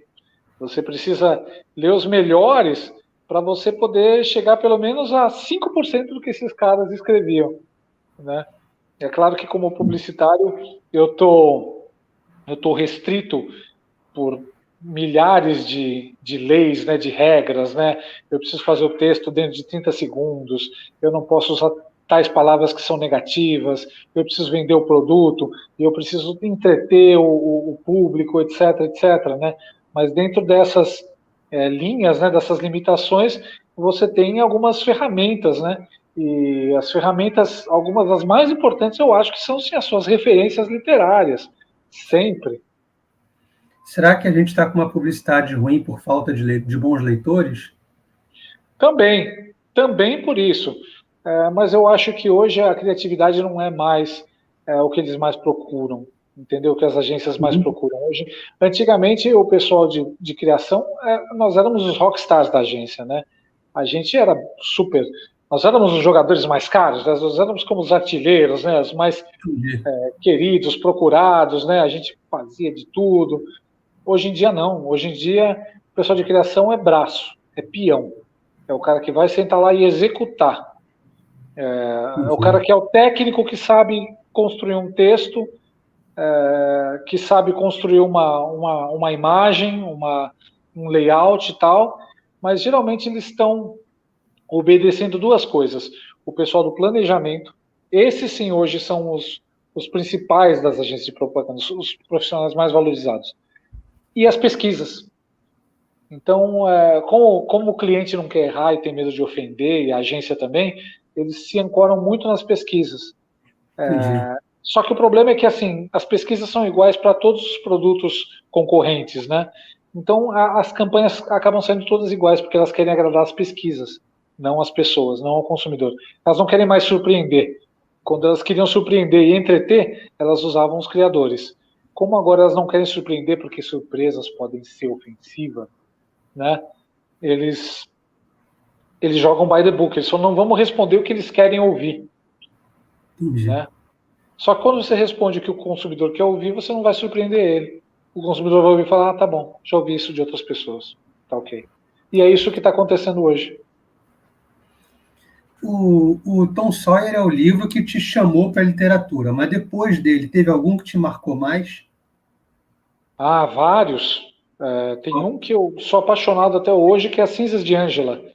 Esse livro ganhou o Pulitzer, eu acho que foi em 97, por aí, ou 98. O Frank McCarthy é o autor, ele é um irlandês e ele está contando a história de vida miserável dele nos anos 30 e 40, quando ele era criança, e ele era um imigrante irlandês primeiro nos Estados Unidos, só que lá ele se deu muito mal, o pai é alcoólatra, não conseguia emprego, viviam na miséria, irmãos que morriam, sabe, de fome, de Sei. doença, e aí voltaram para a Irlanda, mas um gueto, um lugar horrível, né, uma cidadezinha chamada Limerick, e assim, ele conta essas histórias de miséria dele, de muito sofrimento, a mãe batalhadora, o pai alcoólatra, mas de um jeito que é engraçadíssimo, porque ele conta com uma prosa, tipo, como se ele fosse um menino de 8, 9 anos contando. Ele conta com uma certa inocência, ele conta de um jeito natural e com uma leveza, coisas terríveis, né? Então, é muito divertido. E é a vida dele mesmo, ele ganhou o Pulitzer por isso. Saiu um filme do Alan Parker, que dirigiu The Wall, do Pink Floyd, baseado no livro, mas o filme também é muito fraco porque não tem o senso de humor, é só a miséria, é só a desgraça. O cara não captou o senso de humor do livro. Mas As Cinzas de Angela é um dos livros mais perfeitos que eu já li na minha vida. O Retrato do Dorian Gray, eu acho o Oscar Wilde um gênio, é o tipo de livro que eu vou lendo e eu quero anotar cada frase que ele fala, porque ele é um excelente frasista, né? As coisas que ele fala são fantásticas, você quer guardar na sua cabeça e você não consegue, mas são Sim. maravilhosas. O Morro dos Ventos Uivantes, eu acho maravilhoso. Eu gosto muito de literatura da Inglaterra vitoriana. Então eu gosto do Drácula, eu gosto do Jekyll e Hyde, né, do Médico e Monstro. Eu gosto da Jane Eyre, do Morro dos Ventos Uivantes. Eu gosto muito dessa fase, assim, dessa época. Sei. Eu tô com um probleminha agora que eu tô vendo. Meu celular, enquanto falava com você, eu deixava ele carregando. Mas Uhum. mesmo assim a bateria foi baixando. Eu tô com 1% de bateria. Eu acho que a qualquer momento pode ser que acabe aqui, que caia essa Ah, bateria. não. Ah, Eu não sei. tranquilo. Pera, eu não sei como é que eu posso fazer para tentar salvar isso aqui. Se cair, eu vou carregar de novo e volto. Só fica Tranquilo. de olho. Ele tem. Você está sem tomada aí perto? Não, ele tá na tomada, inclusive, ó. Aqui, ó. Só que não adianta, a Entendi. tomada só está retardando a perda de bateria. Acho que deve consumir muito a câmera, sei lá. E quer ver? Ó,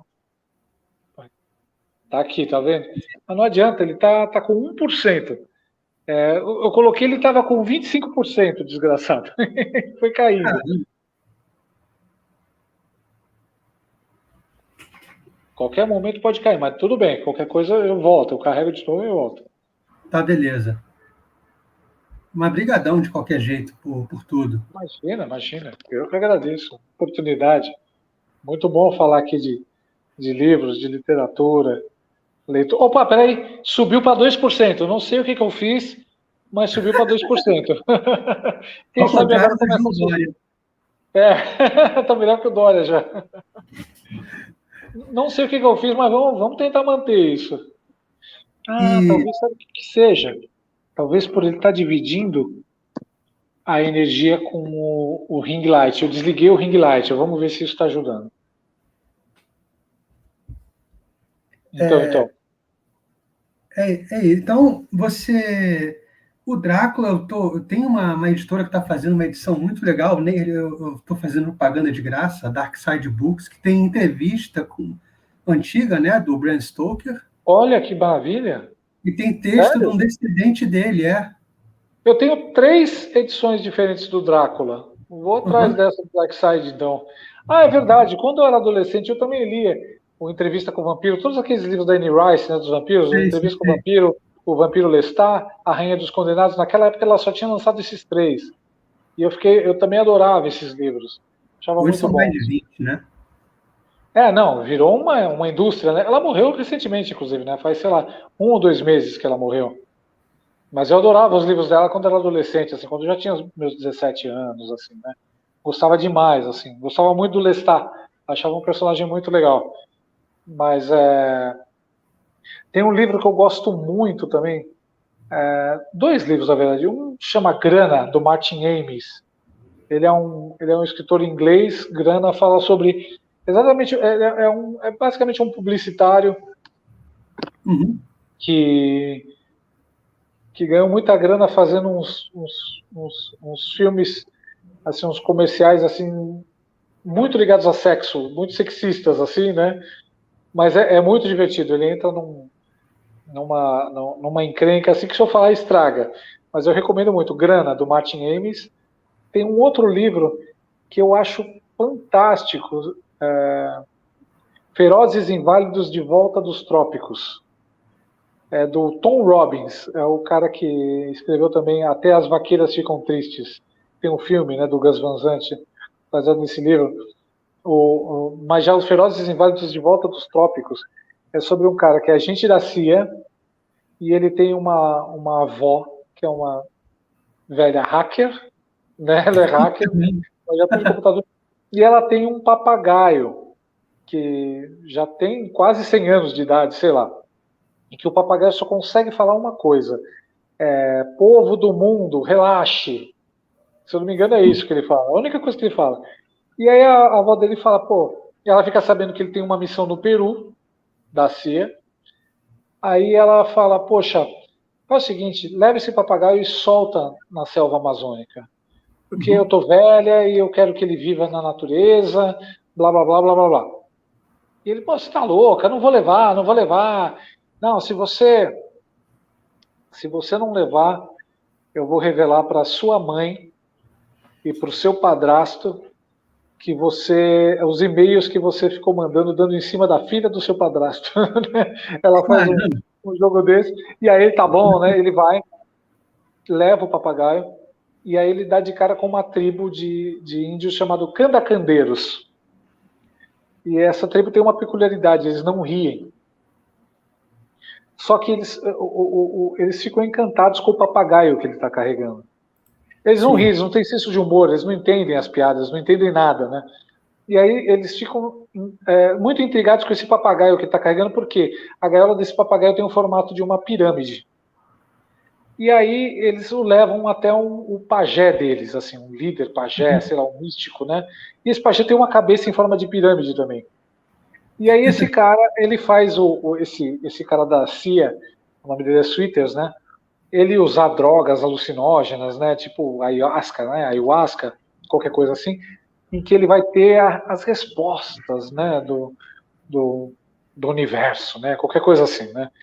Só que ele fala assim, olha, eu vou te dar essa sabedoria, mas tem um preço. Que preço? Ó, na hora em que você botar os seus 2 pés no chão, você vai morrer, né? Caramba. Aí falou, dá risada, fala, tá bom, vai. E aí ele tem essa experiência mística, né, em que ele enxerga tal, não sei o quê. E aí quando termina, ele acorda, ele tá numa rede, né, Uhum. balançando assim. E aí vem um antropologista inglês, britânico, que é o cara que tinha já falado com ele antes e falou, poxa, você conseguiu tudo que eu queria, encontrar de novo esse pajé, né? Ele nunca mais quis me ver, né? Ele só me viu uma vez também. Pô, Uhum. que demais, você conseguiu. O que que você fez, né? Tal, ele me mostrou tais coisas, blá, blá, blá, blá, blá, blá.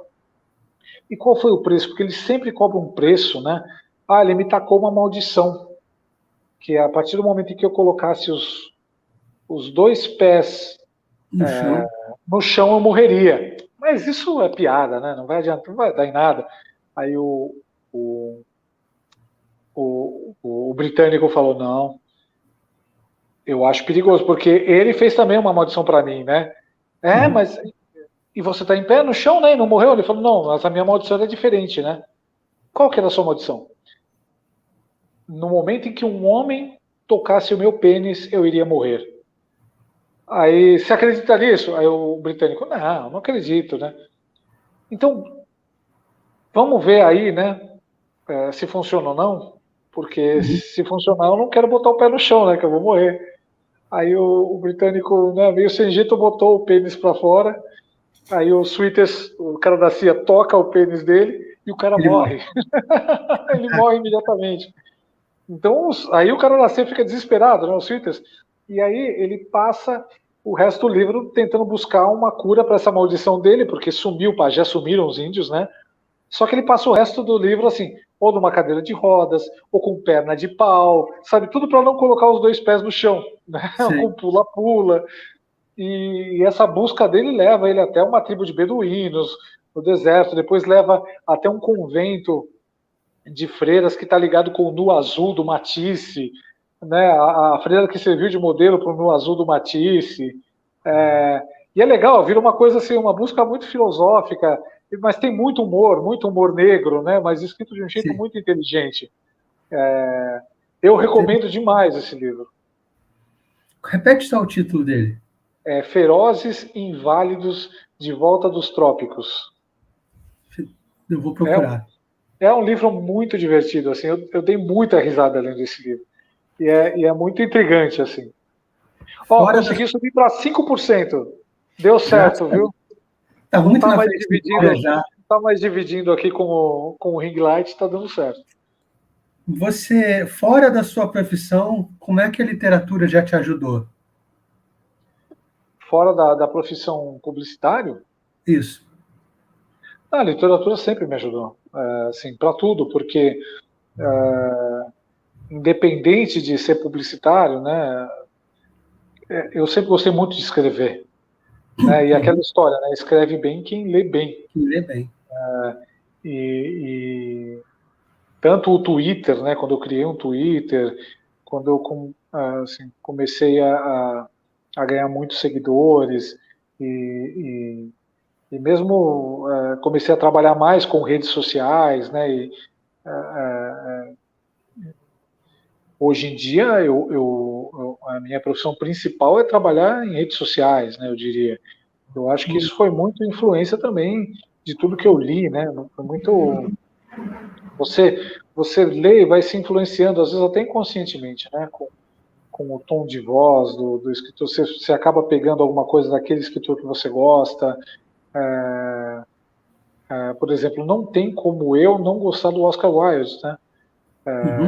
Eu sou um apaixonado por frases de impacto e o cara era fantástico. E se você parar para pensar, cada frase dele dava um tweet fantástico, né? Porque os livros dele, claro, contavam histórias maravilhosas, mas você conseguiria dividir esse livro em frases, né? Porque ele vai contando a história, mas com pequenas frases curtas que são memoráveis. A mesma coisa do Shakespeare. Eu esqueci de falar, eu gostava muito do Shakespeare também. Eu admiro demais. E outro cara que, assim, na verdade, foi o primeiro livro, eu acho. Não foi o primeiro livro, porque antes eu já tinha lido Monteiro Lobato, né? E na mesma época veio o Tom Sawyer, né? E na mesma época eu comprei esse livro, porque eu achei ele lindo, porque ele estava saindo numa edição especial nas bancas, mas eu não li a princípio. Eu tentei ler, mas eu era muito moleque para ler ainda, né? Para mim era muito pesado. Era o Don Quixote do Cervantes. Sim. Eu acho que até tem a ver com porque naquela mesma época eu tinha lido o Don Quixote para crianças do Monteiro Lobato. Que o Don Quixote ele aparecia no sítio do Pica-Pau Amarelo, né? Ele misturava o Don Quixote com o sítio do Pica-Pau Amarelo. Então eu acho que isso meio que abriu as portas, né, da curiosidade para a literatura original mesmo, para a obra original, né, para o Don Quixote. E eu me lembro que Você via alguns desenhos animados que usavam um pouco, né, da história do Don Quixote e tal. Fazia referência. Porra, você falava um cavaleiro, eu adorava cavaleiros, né? Eu era fissurado assim pela imagem, né, dos cavaleiros medievais, etc. E aí eu fui atrás do Don Quixote. Só que era muito ainda pesado para mim, né? Num livro grande, né? Do Sim, sim. Cervantes, aquela linguagem do século XVI e tal. Eu falei, não, puta, isso é chato. Eu pensei que ia ser mais legal, né? Só que mais tarde eu fui ler e adorei, né? Que eu não estava pronto para ler ainda. Eu me lembro Uhum. que no meu aniversário de 10 anos, eu ganhei de presente da minha irmã o Pinóquio, do Carlo Collodi, o italiano mesmo. O Uhum. livro, e adorei. Eu me lembro que eu ganhei esse livro no exato dia, né, porque é o dia do meu aniversário, o dia do casamento do príncipe Charles com a Diana, com a Lady Di, Uhum. que foi 29 de julho de 81. E eu me lembro que eles estavam casando na TV, aparecendo o casamento, e eu pegando o livro do Pinóquio e já começando a devorar. E o Pinóquio, essa história original do Collodi, é bem mais dark, né? Bem mais sombria, bem mais pesada. Os contos Ele de fada parece que eram mais pesados no era origem. mais porque eram fábulas morais, né? Para educar as crianças, né? Para as crianças aprenderem sobre os perigos, né? De não obedecer os pais, de fazer a coisa errada, né? A escolha errada, de se deixar levar pelos estranhos, né? Que aparecem na rua. O Pinóquio, ele, coitado, ele tem fama de mentiroso, mas ele é o cara mais ingênuo das histórias, né? Ele cai nas mentiras de todo mundo engana ele, né? Tinha aquela raposa e o gato que querem dar um golpe nele, pegar o saco de moedas que ele tá, né? Inclusive aí o gato tá mascarado à noite, né? Eles vão tentar pegar o Pinóquio, o Pinóquio morde a mão de um dos bandidos, né? E aí no dia Uhum. seguinte o gato aparece sem uma pata, né? E o gato dá uma de amigo do Pinóquio. Então, assim, são coisas bem darks, né? São coisas bem. São lições bem pesadas, né? Que tinha aquela parte da Ilha dos Prazeres, lá em que os moleques vão para a ilha, onde eles não estudam, não precisam fazer nada, né? E vão se transformando em burros, né? Já é pesada no desenho da Disney, né? Já é quase um filme de terror no desenho da Disney. No livro, então, Imagino, é imagino. pior ainda.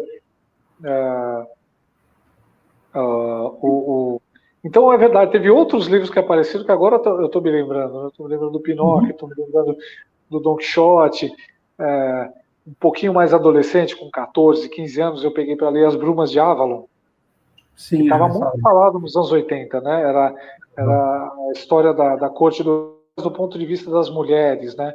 Então Uhum. você via do ponto de vista da Igraine, que é a mãe do rei Arthur, depois da Morgana, da Elaine, né, que é a irmã e a tia do rei Arthur. Então você vai construindo, né, da Guinevere, né, que era a rainha, e isso também me abriu muito as portas assim para ler mais coisas relacionadas à cavalaria, né, os romances de cavalaria, né. Mais tarde eu Uhum. fui atrás da coisa original medieval do rei Arthur, que era o Morte d'Arthur, que Uhum. é uma coleção, né, de histórias da época já, né, de romances de cavalaria da época. Eu li depois o Tristão e Isolda. Sim, Basicamente, até hoje. acho que isso, né, as aventuras, elas abrem as portas para a molecada se interessar por livros depois que vão ficando mais complexos, né? Acho Sim, que sim. você gosta de dinossauros, você gosta de cowboys, você gosta de cavaleiros, etc. Aí você vai se aprofundando, né, aprendendo mais. Que a O literatura, Zorro. Oi? desculpa, é que a literatura ela tem gosto para tudo, né? Tem ficção científica, tem cavalaria, tem bang bang, romance, drama. Você vai para todos os lados. O Zorro mesmo, se parar para pensar, é isso. Ele era um pulp também. Era livros do começo do século, né, 20, né? Saiu junto com o Tarzan, na mesma época, assim. Uhum. Tinha o Zorro, acho que o primeiro livro dele era A Maldição de Capistrano. E aí, o primeiro filme, acho que o Douglas Fairbanks como Zorro, acho que ainda era mudo, acho que era dos anos 20 ainda. Provável. E aí, na mesma época, teve os livros do Tarzan, lá do Edgar Burroughs, lá, Edgar Rice Burroughs, e esse cara também lançou o John Carter de Marte, né? John Carter from Mars, que é da mesma época também do Zorro, etc. E isso foi base para quê? Assim como o Zorro foi base para o Batman, o John Carter de Marte ele foi base para o Superman. Porque o John Carter, o que, que era? Era um terráqueo que foi transportado para Marte e lá ele era mais forte por causa da gravidade do planeta, né, e outros fatores. E o Superman é basicamente isso, né, um cara que vem de Krypton, mas que na atmosfera da Terra ele fica mais forte, super poderoso e tal. Tanto é que no começo ele só pulava, né, ele não voava. Ele dava saltos muito grandes, igual do John Carter de Marte. Nos anos 30 ele só voava. O Zorro ele vem de contos igual o Tarzan e o Conan? Eram livrinhos baratos, eram pulp também, uns livrinhos bem com papel barato, né? Agora, se você parar para pensar, o Zorro, ele é uma versão americana do Pimpinela Escarlate, que era um personagem, eu acho que foi criado no século XIX, né? Livros assim de 1800 e pouco, né? Mas era um personagem que se passava na Revolução Francesa. E ele era um nobre que combatia o crime, né? Que ajudava a acabar com as injustiças, etc. Né? Usava aquela máscara com o nariz pontudo e tal. Mas você vê, em plena Revolução Francesa, né, daquela luta contra os nobres, né, a plebe, né, ou de querendo cortar a cabeça de todo mundo e tal, e tinha um herói que fazia parte da nobreza. Tem muita gente, principalmente os esquerdistas, né, o pessoal do marxismo cultural, que lê isso como, né, eles veem tudo luta de classes, né? O tempo todo. E eles veem o Pimpinela Escarlate, o Zorro, e até o Batman, né, como uma evolução desses personagens, que é aquela coisa da ficção, dos escritores, quererem mostrar os ricos como benfeitores, né, como pessoas boas, que fazem o bem, né. Então era o caso do Pimpinela Escarlate, do Dom Diego, que era um rico, né, que tinha ido estudar na Europa, né, na Espanha, aí ele volta para morar com o pai dele no México, né, volta com gestos afrescalhados, né, porque ele veio da Europa, então, ele tem toda essa coisa da corte, de tratar as pessoas com elegância, como sei o quê, e por isso ninguém desconfiava que ele era o Zorro, né, porque ele tinha o jeitão do cara frívolo, fresco, frágil, né, enquanto Dom Diego, só que depois ele virava a noite do Zorro, então não chamava atenção para o Zorro. A mesma coisa que o Bruce Wayne e o Batman, né, o Bruce Wayne ele posa de playboy, né, mas que na verdade ele é o Batman. Tem um personagem antigo que inspirou todos eles, agora me fugiu o nome, da literatura mesmo. Quem? Peraí. Tenta dar uma dica, talvez eu... Não lembro, é um nome meio diferente, mas era um cavaleiro negro que tinha nas histórias e veio a inspirar o Batman, o Zorro, acima de... Estou tentando lembrar o nome dele. Depois eu vou botar aqui na descrição do vídeo, eu vou lembrar. Mas era uma coisa tipo medieval, tipo arturiana também? Isso, se não me engano, era. Eu vou lembrar. Pesquisar. Porque você vê o ciclo arturiano, ele tem muitas histórias, né, que foram sendo criadas em torno disso, né, e era coisa folclórica mesmo, né, era o pessoal do povo mesmo que ia criando essas histórias, né, depois alguém mais esperto foi juntando todas e criando um livro em cima dessas histórias. Então você tem lá o Arthur, o núcleo do Arthur, do Lancelot da Guinevere, mas ao mesmo tempo aí tem as histórias de cada um dos cavaleiros, né, tem o Gawain, tem o filho do Lancelot lá, que é o Galahad, tem vários outros que tem, o Tristão mesmo, né? Tem várias histórias assim que são muito legais, são independentes do Rei Arthur. Até tem um filme recente. Cavaleiro Verde? Exatamente. Que filme maravilhoso. Eu não vi ainda. Puta, pega pra ver. Eu acho ele fantástico. Então, que é isso também, é uma história dessas paralelas, né? Da Távola Redonda, tal, de um personagem paralelo, né? Que aí o cara foca nesse personagem e é muito legal. É muito legal. Essa produtora, eu esqueci o nome dela, acho que é a A24, se eu não me engano, A alguma coisa, o nome dessa produtora. Ela está se especializando em fazer filmes muito bons. principalmente com um toque de terror, assim, de horror. Esse Cavaleiro Verde, ele tem muito de horror, assim, mas não é um puro horror, né? Mas é aquela visão que a gente fala, né? Os contos de fadas antigamente, eles tinham muito, né? Um aspecto muito assustador também, muito pesado, né? Muito bravo. Sim.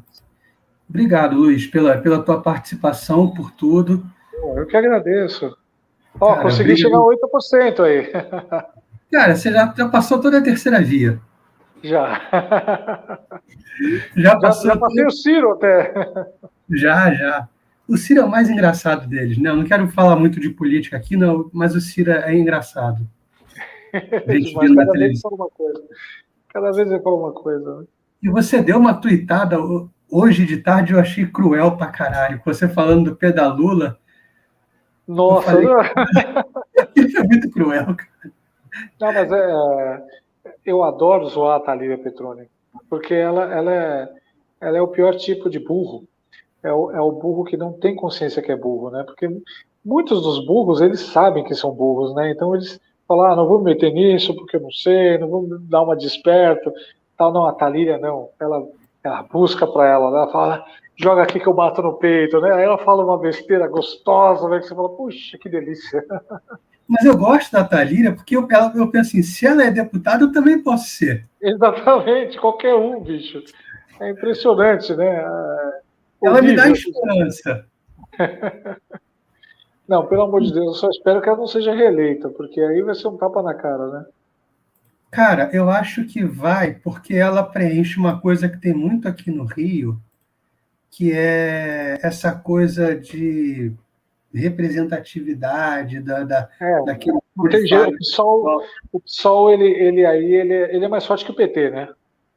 É, Porque o PSOL ele tem muito essa coisa, a mulher negra, favelada, não sei o que, sei lá, né? Ela virou meio que um- uma genérica da Marielle, né? Já que não tem Marielle, que foi canonizada pelo povo, isso, né, da esquerda aí do Rio, vamos com essa aqui que é a mais próxima, é uma parecida, né? exato. Então é isso, deixa eu encerrar aqui. Brigadão mesmo pela participação. A Eu que casa aqui é agradeço. pequena, não é igual o Oi Luiz TV, mas você está sempre convidado. Que nada, mano, eu tô começando ainda, estamos só começando lá também. Qualquer dia eu preciso fazer uma live lá também, eu nunca fiz, bicho. Aí eu te chamo, vamos fazer A uma live. ideia aqui, pô, valeu mesmo. A ideia aqui eu botei para a live por motivos de burrice maior, que normalmente é gravado. Mas eu vou subir depois como gravado para ficar para todo mundo ver, vai ficar legal. Ficar disponível lá. Pô, vou querer ver também. Tá? Deixa eu só encerrar a transmissão aqui. Obrigadão por tudo. Agradeço muito a Bianca. E Vou mandar o recado pra ela. Ela deve estar assistindo. De algum lugar ela deve estar assistindo. eu conheço ela desde que ela é Bianca com 3 is. Usava aqueles zizinhos lá, eu falo, meu, absurdo, eu nunca consigo nem te marcar aqui, porque eu nem sei quantos zis que vão no seu nome, né? É, Mas, poxa, eu que agradeço aí, obrigado pelo convite.